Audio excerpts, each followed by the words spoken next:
presentar algunas consideraciones sobre el concepto de derecho internacional privado y el concepto de derecho privado para poder mostrar el punto de interacción que hay en estas dos ramas.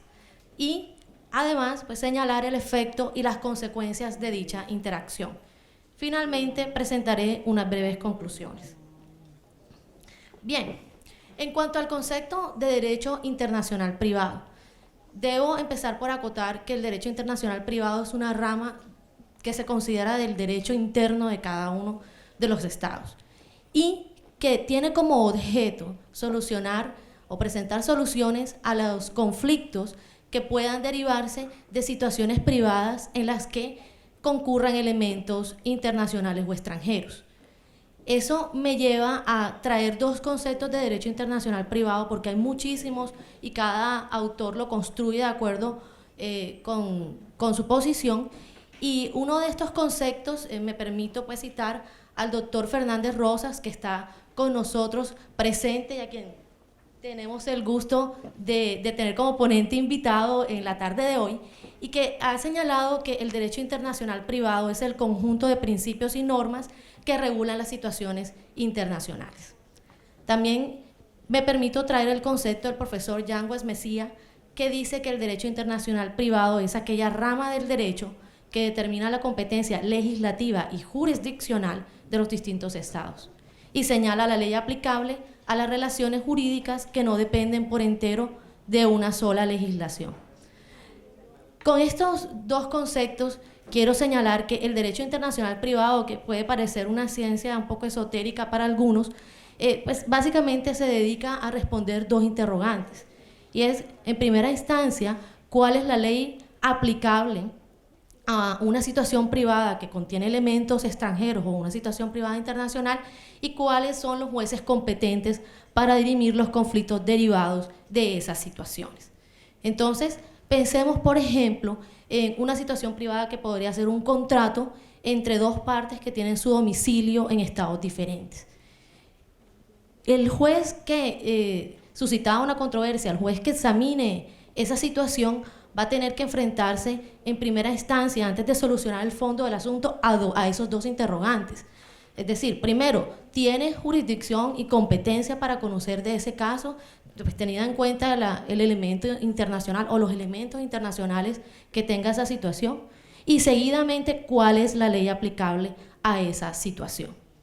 Esto sin demeritar o sacar una rama muy importante del derecho internacional privado, que es el reconocimiento de ejecución de sentencias y laudos arbitrales extranjeros, que viene luego de que una sentencia ha sido dictada en una área de estas. Bien, entonces eso es el derecho internacional privado a muy grosso modo. Por el otro lado, el derecho privado, pues es una rama del ordenamiento jurídico también interno de cada uno de los estados, que regula las relaciones entre los particulares y que contiene, digamos, grandes tres tipos de derechos: el derecho civil, el derecho comercial y el derecho laboral, reconociéndolo como derecho. Y que así descrito, pues es bastante amplio y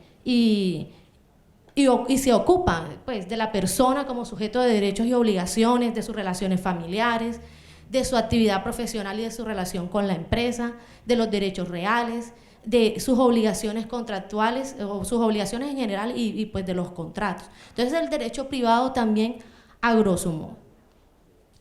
Bien, aquí y dentro de este contexto yo podría decir, y creo que es justo decirlo, también lo han dicho otros conferencistas antes que yo, que el derecho internacional privado y el derecho privado se han venido estudiando desde puntos de vista clásicos, tradicionales, enfocados más que todo a la regulación de situaciones locales. Pero la situación actual de la tendencia del tráfico externo nos impone la globalización, nos señala que no puede ser esto más así. La libertad de circulación de bienes, de servicios, de capitales, de personas, implica que haya una ola de situaciones privadas internacionales. Es decir, hoy en día con el tráfico comercial, pues hay más relaciones de contratos internacionales, mayores relaciones de derecho de familia, en donde encontramos matrimonios de personas de distintas nacionalidades, por lo tanto, además, divorcios, adopciones, obligaciones alimentarias, etc. Entonces hay una gran cantidad de situaciones privadas internacionales que devienen de esa globalización. Y esas situaciones privadas internacionales requieren de una respuesta por parte del derecho. Y esa respuesta del derecho tiene que tender a darle seguridad jurídica y previsibilidad a las relaciones entre los particulares. Entonces, el derecho internacional privado y el derecho privado se reinventan, tienden a buscar la construcción de normas, principios y reglas que pues cumplan con ese fin que acabo de mencionar, que es darle seguridad jurídica y previsibilidad a las relaciones entre los particulares. Y es allí donde yo creo que está el punto de interacción entre el derecho internacional privado y el derecho privado. Y es que, dada la diversidad de sistemas jurídicos, pues se genera un conflicto de leyes y hay que solucionar ese conflicto de leyes. Y esa solución debe obedecer a esas necesidades que tanto he mencionado de seguridad y previsibilidad. ¿Y cómo, digamos, se cumple con ese objetivo común que se trazan estas dos ramas? Pues a través de la armonización o unificación de normas formales y materiales. Esa armonización o unificación pues se instrumentaliza a través de normas del derecho internacional convencional, idealmente, o a través de instrumentos o herramientas que crean organismos internacionales o comisiones de expertos. Pero aquí yo tengo que hacer un breve paréntesis y también, digamos, lo hemos escuchado a lo largo de todas las exposiciones.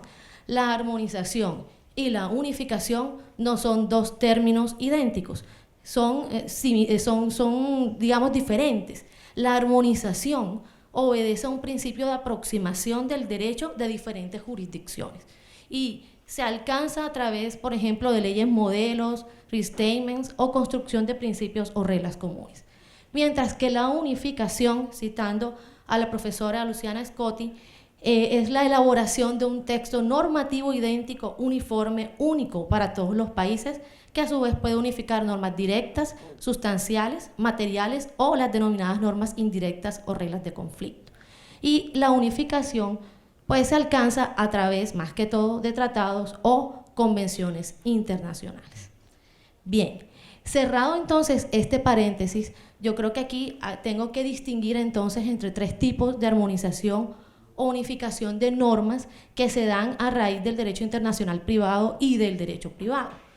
Porque el derecho internacional privado está compuesto principalmente de normas formales, pero también el derecho privado está compuesto de normas materiales. Y habría una tercera categoría que puede llegar a ser un tanto discutible, y es la armonización o unificación de normas materiales desde la perspectiva del derecho internacional privado. Entonces, en cuanto a la primera categoría, el derecho internacional privado, ya lo he dicho, está compuesto principalmente de normas formales o indirectas. La norma formal, siguiendo al profesor Vieira, implica que es una norma que le asigna competencia a una ley material, a una ley interna nacional. Entonces, el derecho internacional privado utiliza un método indirecto. Este método indirecto consiste en hallar la ley aplicable a una situación privada, y eso nos va a remitir a una norma material que es la que es de derecho privado, que es la que va a pues solucionar de fondo el asunto. Entonces, en el derecho internacional privado, desde el punto de vista clásico, pues este es el método a utilizar, aunque no es el único método, y esto lo voy a discutir más adelante. Y pensemos, por ejemplo, en un caso que resolvió la Corte Suprema de Justicia colombiana en una sentencia de secuatro en el 2007, y es la situación de dos colombianos que contrajeron matrimonio en Colombia y luego se domiciliaron en Brasil. En Brasil solicitaron el divorcio y el Tribunal Civil brasileño del lugar donde ellos residían lo decretó. Entonces, esa sentencia de divorcio debía ser necesariamente reconocida en Colombia. y la Corte Suprema de Justicia estudia el caso porque es la competente para conocer, pues en Colombia el órgano competente para hacer reconocimiento y ejecución de sentencias después la Corte Suprema de Justicia. Entonces, en ese caso, la Corte dijo, entre otras consideraciones, que se otorgaba el reconocimiento porque había una clara identidad de puntos de conexión en cuanto a la norma que le daba competencia al juez brasileño para conocer de ese asunto, que en ese caso era el domicilio conyugal. El domicilio de los cónyuges estaba en Brasil, por lo tanto, el juez brasileño tiene competencia para conocer del caso. Entonces, desde el punto de vista clásico, vemos cómo el derecho internacional privado, en este caso de Brasil, nos indica cuál es la ley aplicable y cuáles son los jueces competentes para conocer del caso. Y luego la sentencia se reconoce. Pero en la medida en que estas situaciones se hacen cada vez más comunes y además complejas, el derecho internacional privado en este método indirecto puede llegar a ser insuficiente, porque la sentencia puede no llegar a ser reconocida si no hay identidad de puntos de conexión creados por los legisladores de cada estado, o si hay un apego, digamos, dañoso a la institución del orden público, o si aparece una institución de derecho privado desconocida. En ese caso, pues el derecho internacional privado ha digamos, contestado a esa insuficiencia que además pues deviene de estos procesos de globalización de que tanto hemos hablado, y ha optado por crear normas que armonizan o unifican precisamente normas formales. Esta unificación y esta armonización de normas formales la han hecho diferentes entidades, y entre las más reconocidas la Conferencia de La Haya sobre Derecho Internacional Privado, y también en América Latina tenemos a través de la OEA las convenciones o las conferencias sobre Derecho Internacional Privado. Entonces, aquí se han unificado normas formales en distintas materias: derecho comercial, contratos, derecho de sociedades, propiedad intelectual, etc. Y en América Latina podemos mencionar, por ejemplo, tratados internacionales que unifican normas formales, como por ejemplo el Código de Bustamante, el Tratado de Derecho Civil y Comercial de Montevideo de 1889 y 1940, todavía vigentes, y diversas convenciones interamericanas sobre conflictos de leyes o sobre la solución de conflictos de leyes en distintas materias como títulos valores, adopción, restitución de menores, obligaciones alimentarias y el derecho aplicable a los contratos, entre otras. En Europa, esta unificación de normas formales también existe. El máximo ejemplo es el Convenio de Roma de 1980 sobre la ley aplicable a las obligaciones contractuales, que fue luego sustituido por el Reglamento 593 de 2008, también sobre la ley aplicable a las obligaciones contractuales. Entonces, tenemos que en una primera medida, esta seguridad, esta previsibilidad a la que nos llama estos procesos de globalización, la alcanza el derecho internacional privado a través de armonización y unificación de normas formales. Por otro lado, la armonización y unificación del derecho privado, de que tanto se ha hablado también en estas jornadas, se construye a partir de principios y normas comunes. Estos principios y normas comunes, digamos, en Europa, por ejemplo, como también lo señaló esta mañana el profesor Cipitani, se ve reflejada en el draft of common, del borrador de, para decirlo en español, del marco común de referencia. Exactamente. Y esa misma idea, digamos, de esa construcción de esos conjuntos de principios y normas, pues ha calado en Latinoamérica, en la doctrina, y entonces hablamos, o estamos empezando a hablar de un derecho privado latinoamericano, tesis que el profesor John Tito ha expuesto. Podemos nosotros señalar que esta construcción de principios y normas comunes de derecho privado pues pueden ser de tipo global, si abarcan a todos los países del orbe, o pueden ser de tipo regional, es decir, países con una proximidad geográfica y con una identidad cultural y jurídica similar. Y puede darse a través de dos vías, siguiendo los dos objetivos que fijó la Comisión Lando, que es a través de la codificación, es decir, la construcción de un código único de normas, o a través de la denominada lex mercatoria. En ambos casos se utilizan instrumentos, se utilizan herramientas que son creadas por órganos o organismos internacionales, como por ejemplo el Instituto para la Unificación del Derecho Privado, que ha creado los principios sobre contratos comerciales internacionales, y también la UNCITRAL, o la Comisión de Naciones Unidas para el Derecho Mercantil Internacional, que ha creado diversas leyes modelos en distintas áreas, como por ejemplo el arbitraje comercial internacional. Por otro lado, tenemos la construcción de principios y normas comunes a partir de comisiones de expertos, como la denominada Comisión Lando, que creó los principios europeos sobre derecho contractual, y también the Study Group on the European Civil Code, que más conocida como la Comisión Bombard, entre otras muchas comisiones también que ya también aquí antes se han mencionado. Entonces, el derecho privado busca esa armonización y esa unificación a través de estas herramientas. Claro que debemos acotar, y también haciendo eco de algunas cosas que he podido captar de los anteriores conferencistas, y es que en la unificación del derecho privado, bueno, no, más bien armonización del derecho privado, realmente los instrumentos que se utilizan no son instrumentos de hard law, sino instrumentos de soft law. Es decir, que el propósito de estas es que los estados, si es posible, la adopten como leyes internas, pero sino que sirvan de guías para los legisladores y para los operadores jurídicos cuando solucionan controversias derivadas de estas situaciones.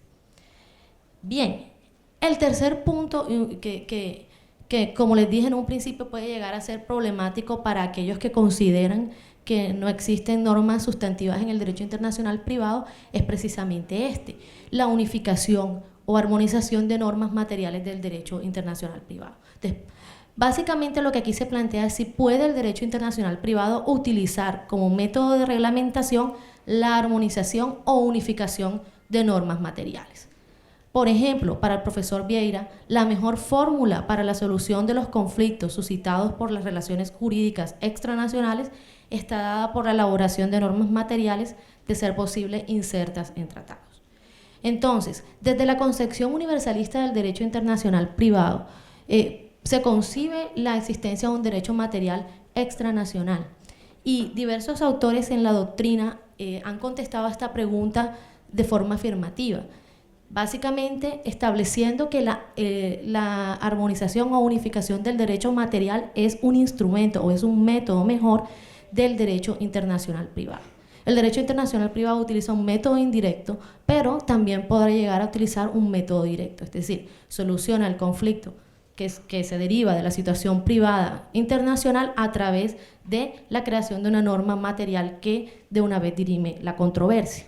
Entonces tenemos a Mónica Rodríguez, que establece que la uniformidad legislativa es un método utilizado por el derecho internacional privado, y señala a ella que eso significa que se le da identidad total a la relación jurídica, porque se crea no solamente una regla para que sea electiva o de conflicto, sino también para que sea material. También Tatiana de Maekel ha dicho que a partir del concepto amplio de derecho internacional privado debe considerarse el derecho material unificado como un método propio de derecho internacional privado, es decir, como un método directo. El doctor Fernández Rosas considera que la armonización de normas materiales y de derecho internacional privado tienen un papel complementario, y acota, pues, en un principio podrían parecer contradictorias, pero pues una manera de darle solución a esas situaciones. Un ejemplo de esta afirmación que estoy lanzando, pues la podemos ver en la Convención de Viena sobre Compraventa Internacional de Mercaderías, que en su artículo primero fija el ámbito de aplicación de la convención y señala que esta convención va a ser aplicable a aquellos contratos de compraventa en los que las partes tengan su establecimiento en estados diferentes, si esos estados son signatarios de la convención, y si no son signatarios de la convención, o si alguno de ellos, mejor, no es signatario de la convención, entonces cuando las normas de derecho internacional privado prevean la aplicación de la ley de un estado contratante. Entonces aquí mi punto es, este artículo primero sirve desde la perspectiva del derecho internacional privado para responder el interrogante a la pregunta de cuál es la ley aplicable al contrato de compraventa.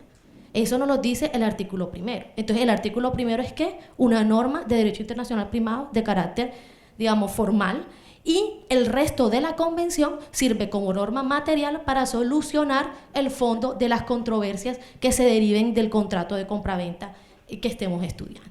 Entonces, este es, digamos, mi punto de vista, la armonización o unificación de normas, tanto en el derecho internacional privado como en el derecho privado, tienen, digamos, este punto de confluencia en precisamente la armonización de normas materiales. Bien, el efecto útil, pues, digamos, de la armonización tanto de normas formales como materiales, en el caso de las formales es básicamente darle certeza a las partes sobre cuál es la ley aplicable y cuáles son los jueces competentes, y eso ahorra costos de transacción. En el caso de las normas materiales, pues el efecto útil es precisamente eliminar la incertidumbre del problema de la ley aplicable, y eso ahorra también costos de transacción y, por otro lado, costos de información, porque un operador jurídico no tiene que saber tantos derechos como situaciones se presenten, sino que tiene que saber un solo derecho. Entonces, digamos, de estas dos afirmaciones que he lanzado, se generan dos preguntas que en un principio podrían, pues, digamos, ponernos de pelea a aquellos que estudiamos el derecho internacional privado con aquellos que estudian el derecho privado. Y es precisamente si la armonización o unificación de normas materiales le quita sentido a la función del derecho internacional privado en relación con el conflicto de leyes. Esa sería la primera. Y la segunda, si la existencia del derecho internacional privado hace innecesaria la armonización o unificación del derecho privado. Para contestar a la primera pregunta, debo señalar que hay un sector de la doctrina que, pues, señala que sí le quita sentido en la medida en que si existen normas materiales unificadas, entonces se elimina la diversidad de sistemas jurídicos, y al eliminarse la diversidad de sistemas jurídicos, entonces no se puede aplicar el método indirecto, que es esencial en el derecho internacional privado. Pero digamos que contra ese tipo de argumentos, la doctrina también ha planteado, en cabeza, por ejemplo, de Tatiana de Maekel, ha señalado, pues, que la armonización, y no tanto la armonización, la unificación universal de normas materiales es una utopía. Por eso es que hablamos de armonización, es decir, por eso la diferencia entre armonización y unificación, porque la unificación como tal es complicada. Poner de acuerdo a todos los estados soberanos de todo el mundo en que haya una sola norma de derecho privado para todos es una tarea que, bueno, como dice ella, es utópica. Entonces, desde ese punto de vista, el derecho internacional privado, pues, no perdería su función. Ahora, también coincido con algo que escribió el doctor Fernández Rosas, y es que decía que si en el evento dado de que hubiese una unificación de normas materiales total, pues también surgiría otro problema, y es el problema de la interpretación judicial de esa, digamos, norma unificada, en donde, pues, de ahí surgirían también diversos conflictos en la medida en que cada operador judicial, pues, interpretaría la norma única de manera diferente, y obviamente eso sería, pues, problemático. Yo finalizaría allí en este punto concreto para señalar que, pues, bueno, de todas maneras, con lo antes dicho, las normas, la unificación o armonización de normas materiales termina, pues, de alguna manera siendo un método de reglamentación del derecho internacional privado. En cuanto a la segunda pregunta, la existencia del derecho internacional privado hace innecesaria la armonización o unificación del derecho privado. Esto lo plantean algunos autores también, y señalan que, pues, no, porque no hay normas o leyes de derecho internacional privado perfectas que acaben con los problemas que genera la diversidad de sistemas jurídicos, y en muchas ocasiones las partes no hacen elección de la ley aplicable, o si la hacen, no están conscientes o no alcanzan a visionar los efectos que esa elección puede traer. Además, en el plano de los consumidores, haciendo alusión a lo expuesto por John, pues, bueno, los consumidores no están muy informados de las normas de derecho internacional privado y desconocen las ventajas, pues, de acudir a otros ordenamientos jurídicos. Entonces, desde ese punto de vista, y ya llegando, digamos, un poco a mis conclusiones, realmente del análisis de los argumentos a favor y en contra de ambas preguntas, yo puedo concluir que no se trata de determinar la invasión a las competencias de una u otra materia. El derecho internacional privado y el derecho privado están orientados a un mismo sentido. son sistemas, si se quiere, interdependientes. Solo que el objetivo común se estudia desde la perspectiva y objeto de cada ciencia. Entonces, el derecho internacional privado estudia esta armonización y unificación de las normas formales y materiales desde el punto de vista de la situación privada internacional en los interrogantes ya antes planteados, y el derecho privado pues la estudia desde el punto de vista de la regulación sustantiva de esa situación privada. En conclusión, entonces, ese objetivo común de cada uno de sus ciencias nos lleva a crear normas, principios, etcétera, que le fijen a los estados derroteros para que las transacciones puedan hacerse ahorrando, reduciendo costos, dando seguridad y previsibilidad jurídica que al postre pues llegan a favorecer a los destinatarios de las normas y de contera también al mercado, a esa libre circulación de bienes, servicios, capitales y personas que tanto propugna la globalización de nuestros días. Bueno, les agradezco inmensamente por su paciente escucha. Muchas gracias.